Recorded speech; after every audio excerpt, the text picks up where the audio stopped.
The air in our quaint little town was always charged with an electric anticipation as the annual art festival approached. Each year, the streets would transform, bursting with colors, sounds, and the intoxicating scent of creativity. I, Alex, had grown up here, my life entwined with every cobblestone and every leaf that danced in the breeze along Main Street. My wife, Emily, and I had made our mark together in this world of art. She, with her keen eye as a gallery curator, and I, with my brushes and canvases. This festival wasn't just an event. It was a celebration, a declaration of our town's soul. Artists from across the globe would converge, turning our town into a living gallery. For me, it was the climax of months of work, where my paintings would not only see the light of day but would dance in the public eye, hopefully finding a place in someone's home or heart. Emily was always at the heart of it all, orchestrating the exhibitions, her passion for art as palpable as mine. This year, though, there was an undercurrent I couldn't quite place, a discordant note in what should have been a harmonious symphony. Perhaps it was just the pressure of the festival, or maybe it was something else, something I hadn't yet put my finger on. The festival kicked off with a parade of artists, each carrying a piece of their work, a prelude to the main events. As I walked alongside Emily, her hand in mine, I couldn't help but notice how her eyes seemed to dart away too often, searching for something or someone in the crowd. Her usual vibrant laughter was subdued, replaced by a polite smile that didn't reach her eyes.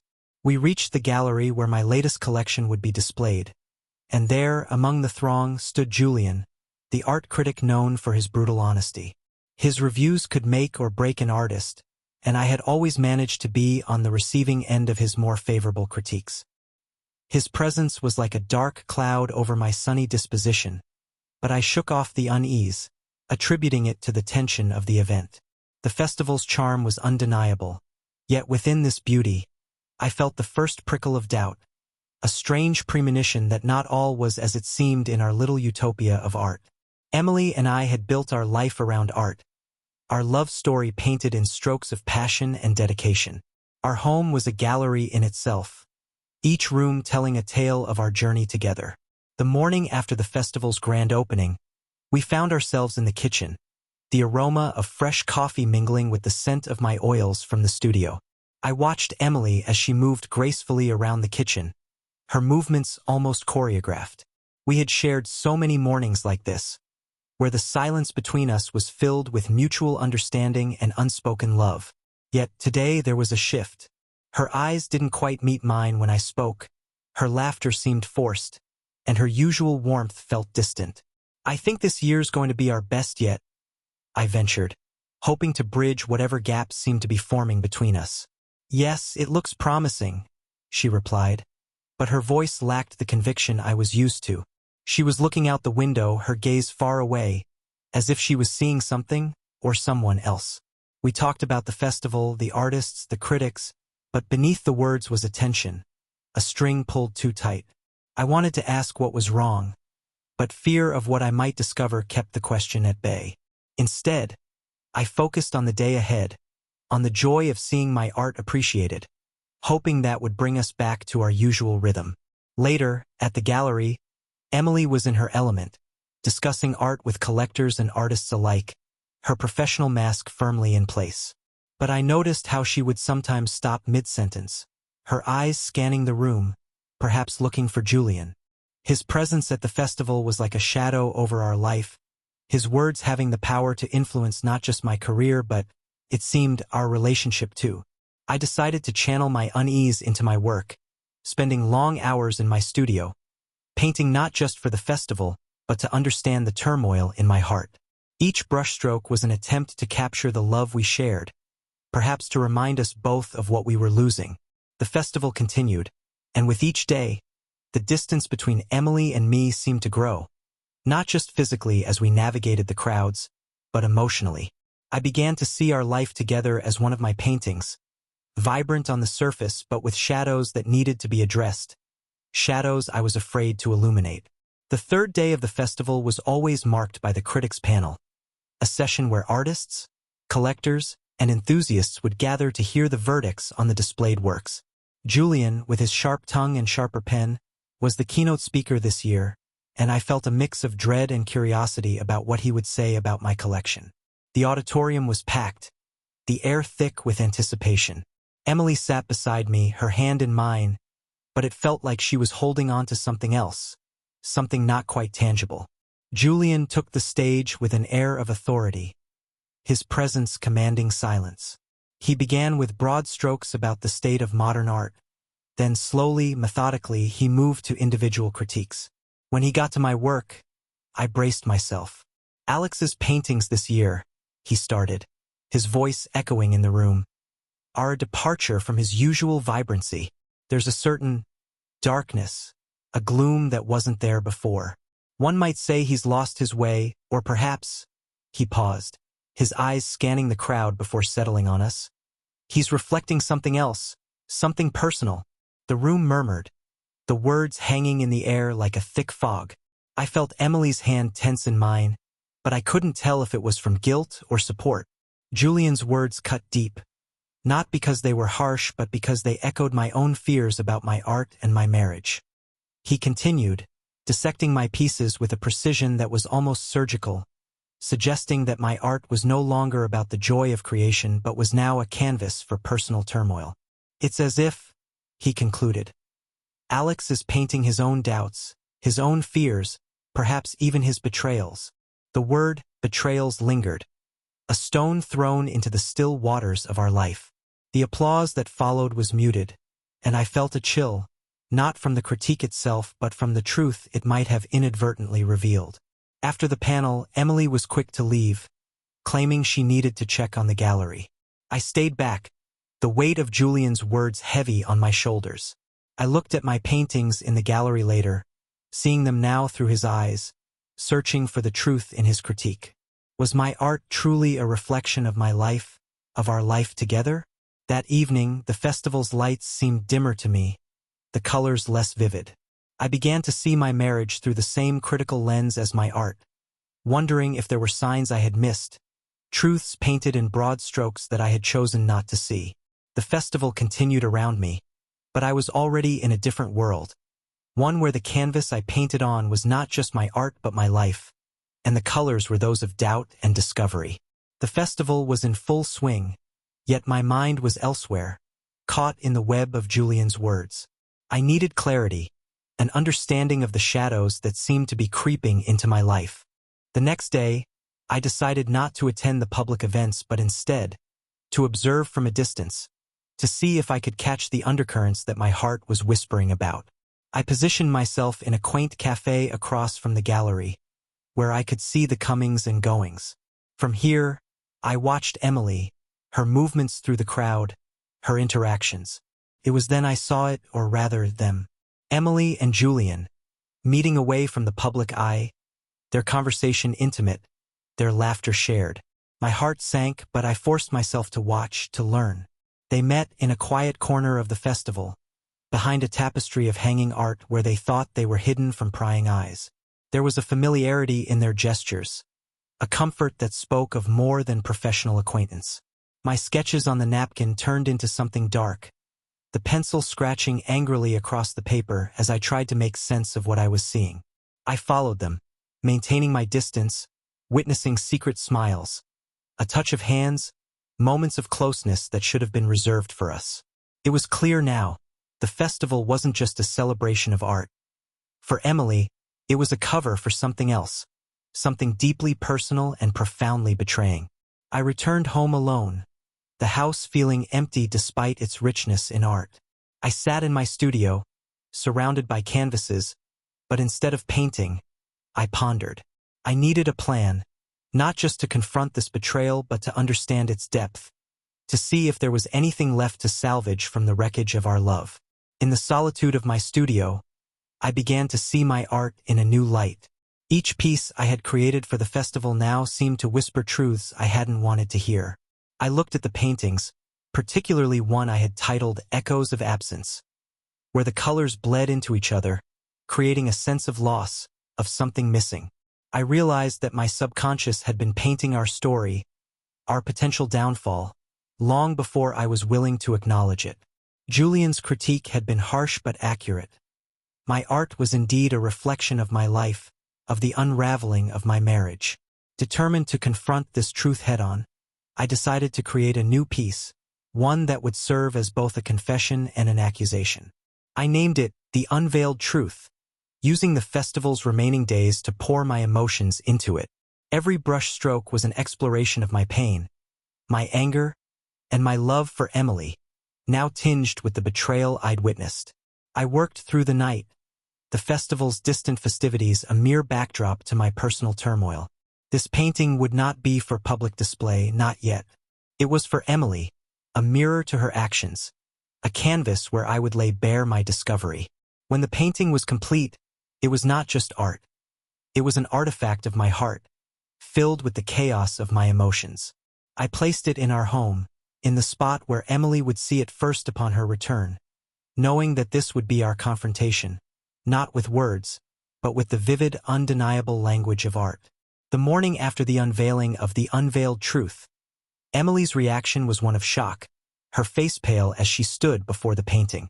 She didn't speak, couldn't speak, as the image before her reflected her secret life with Julian.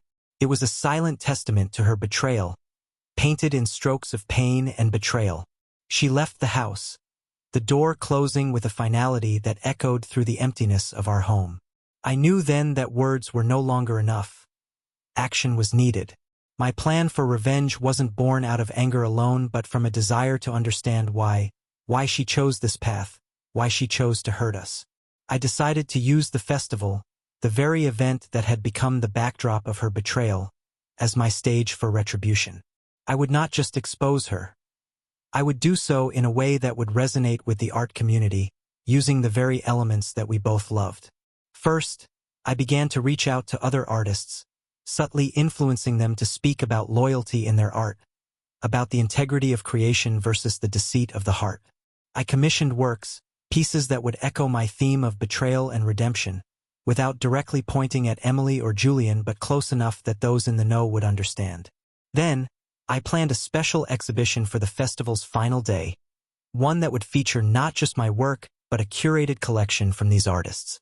I titled it Shadows of the Heart, an exposition on the hidden truths behind beautiful facades. In this exhibition, I included The Unveiled Truth, but with a twist. I painted over parts of it, leaving only hints of the original, making it an interactive piece where viewers could guess at what was hidden beneath the new layers. It was a metaphor for our relationship, for what was hidden and what was painfully revealed. I knew this would draw Emily and Julian back, perhaps out of curiosity, perhaps out of fear. They would see not just the art but the narrative I was weaving around their story.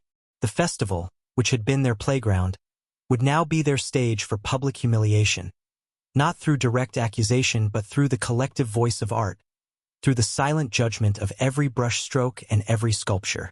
My revenge would be subtle, poetic, and deeply personal. It wouldn't be about destruction but about revelation, about making them see themselves through the eyes of art, through the lens of truth. And in doing so, I hoped to find my own catharsis, my own way back to healing, even if it meant walking that path alone. The festival's penultimate day arrived, and with it came a palpable tension, not from the usual excitement but from the undercurrents I had set in motion. My exhibition, Shadows of the Heart, was the talk among the artists and attendees, whispers of intrigue and speculation filling the air. I moved among them, watching, listening, as my plan began to take shape in the public consciousness. I had invited Emily to the exhibition, under the guise of reconciliation, but truly to witness her reaction to the art I had curated and the narrative I had crafted. Julian, too, would be there, his ego unable to resist the critique of something so potentially groundbreaking. As the gallery doors opened, the guests were greeted by an installation at the entrance, a series of half-finished paintings, each one symbolizing a part of our relationship: love, trust, deceit. The first piece was titled Beginnings, vibrant and full of light, representing our early days. Then came Secrets, where the paint seemed to peel away, revealing darker hues beneath. Emily arrived, her eyes scanning the room, her steps hesitant. Julian was by her side, his usual confidence replaced by a cautious curiosity. As they moved through the exhibition, I watched their faces, the realization dawning on them that this was more than just art. It was a story, our story, laid bare for all to see. I approached them, offering to guide them through the pieces, each explanation laced with double meanings. When we reached the unveiled truth, now partially covered in new paint, I spoke about the beauty of revealing hidden truths, of cleansing through art. The crowd around us, unaware of the personal drama, murmured in appreciation of the concept, but for Emily and Julian, each word was a stroke of accusation. The day of the exhibition continued to unfold, each piece drawing more attention, not just for its artistic merit, but for the emotional depth it seemed to convey. I had ensured that critics and influential figures in the art world were present, knowing their reactions could sway public opinion. Among the pieces was one by a local artist, titled The Critic's Mask, which portrayed a figure with a face split down the middle, one side showing sincerity, the other, deceit. It was not directly about Julian, but the implication was clear, especially to those who knew of his scathing reviews and personal life. Another installation, The Curator's Choice, was a series of sculptures where each figure held a piece of art, but one was conspicuously empty-handed, symbolizing betrayal in leadership or curation. Emily's discomfort was palpable, her usual poise faltering under the scrutiny. I engaged with visitors, subtly guiding conversations towards themes of integrity in art and life, watching as the seeds of doubt about Emily and Julian began to sprout. I was not overt. I didn't need to be. The art spoke for itself, and the community, especially those who valued the sanctity of art, began to see the exhibition not just as an artistic endeavor but as a moral commentary. By evening, the buzz around the exhibition had taken on a life of its own. Social media was abuzz with interpretations, some connecting the dots between the art and real-life figures within the local art scene. I felt a mix of satisfaction and sorrow, knowing that this was tearing down what we had built, but it was the only way I saw to reclaim my narrative. The final day of the festival dawned with a sense of finality in the air. Emily had not returned home the previous night, and I knew she was grappling with the exhibition's implications. The gallery was to host a closing event, where I planned to unveil the last piece of my revenge, a live performance where I would paint in front of an audience, each stroke telling our story. Word had spread about Shadows of the Heart, and the gallery was packed, the atmosphere tense with anticipation. Emily arrived, her face drawn, her eyes red from what I could only assume were tears or lack of sleep. She stood at the back, trying to maintain composure, but I could see the cracks in her facade. I began to paint, each brush stroke deliberate, the canvas gradually revealing scenes from our life together, from joyous to painful, ending with an image of two figures, one obscured, symbolizing betrayal. The performance was silent, the only sound the brush against canvas, but the narrative was loud, clear to those who understood the context. As I neared completion, Julian entered, late, perhaps having heard whispers of what was unfolding. His arrival caused a stir, and I used it to my advantage, drawing the final strokes with a flourish, revealing a title for the piece, The Artist's Confession. The crowd clapped, some understanding the deeper story, others appreciating the performance art. Emily, however, seemed to shrink into herself, the weight of public scrutiny and personal guilt too much to bear. She left abruptly, unable to face the questions, the looks, the silent judgment of the art community she had once led. Julian tried to salvage the situation, speaking to the attendees about the piece, trying to spin it into something less personal, but his words felt hollow.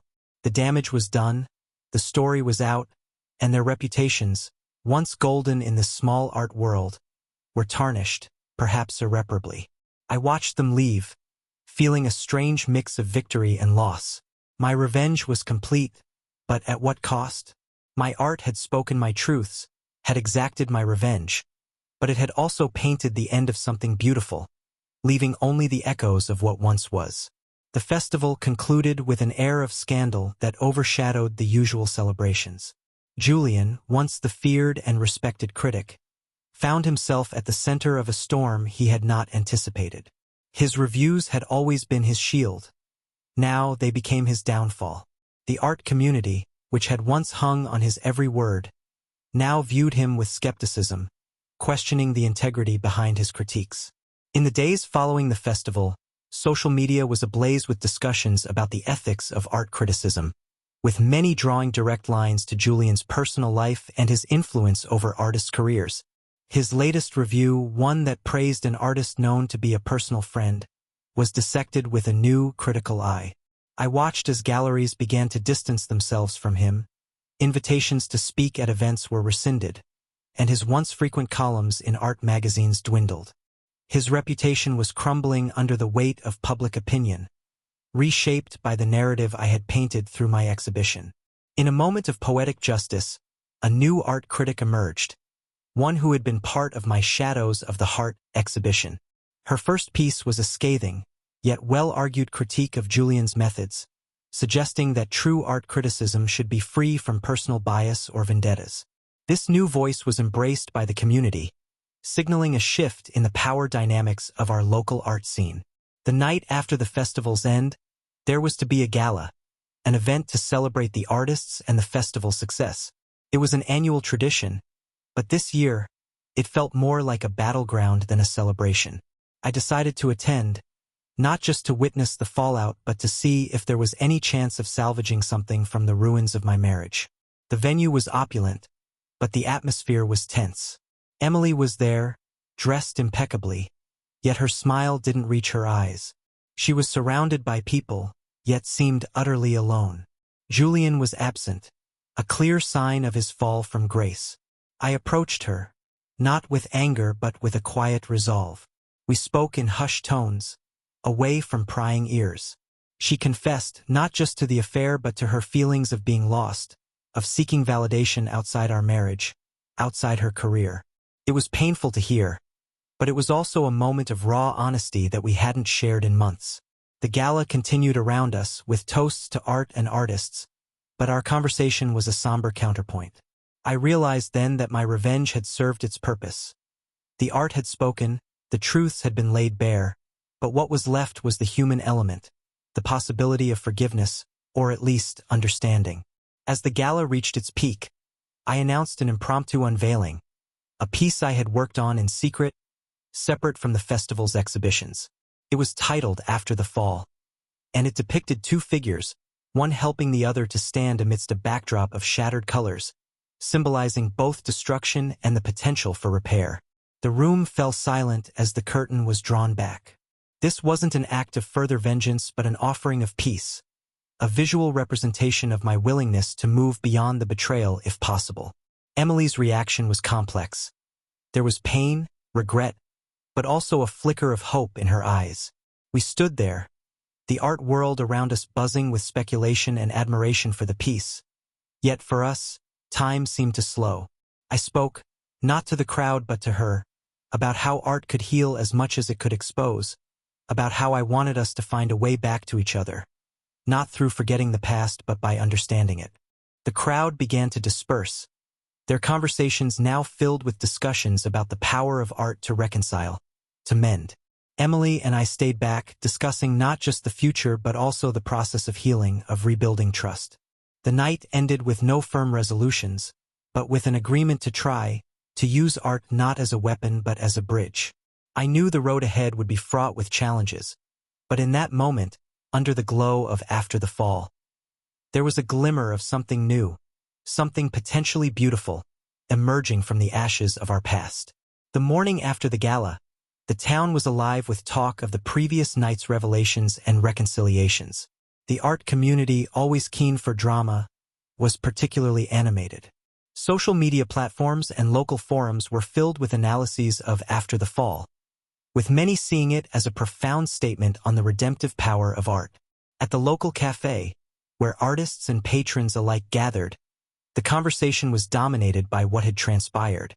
There was a mix of admiration for the artistic expression, speculation about the personal lives of those involved, and a newfound respect for the way art had been used to navigate through personal crises. Some praised my courage to expose such private matters through my art, while others debated the ethics of such public displays of personal life. Yet, there was an undeniable shift. The festival was no longer just about showcasing art but had become a stage for human experience, for growth, and for the possibility of redemption. Emily's presence in the community had become notably different. She was quieter, her confidence shaken but also perhaps more genuine. People approached her not with the usual professional admiration but with a sense of empathy or curiosity about how this would affect her curatorial vision moving forward. Weeks passed, and the festival's echoes continued to resonate through our lives. Emily and I had begun a tentative journey towards reconciliation, attending couples therapy, where art was our language of healing. We painted together, not for public display but for ourselves, to communicate in ways words couldn't. One evening, in the studio that had once been my sanctuary of solitude, we started on a new piece. It was to be called The Second Dawn, symbolizing our attempt at a new beginning. Each brushstroke was deliberate, a conversation without words, where we explored themes of forgiveness, understanding, and the beauty of second chances.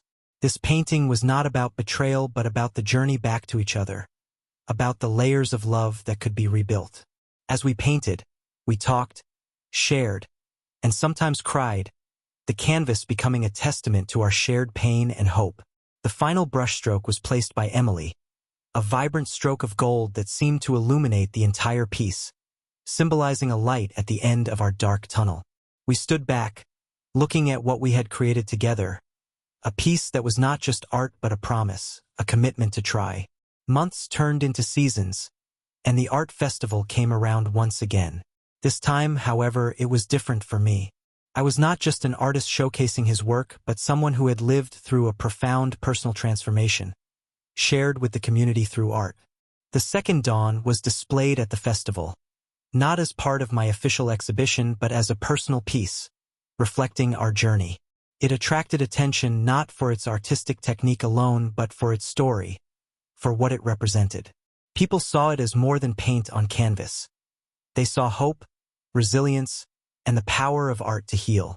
Emily and I attended together, presenting not just as husband and wife but as collaborators in life and art. Her role at the gallery had evolved.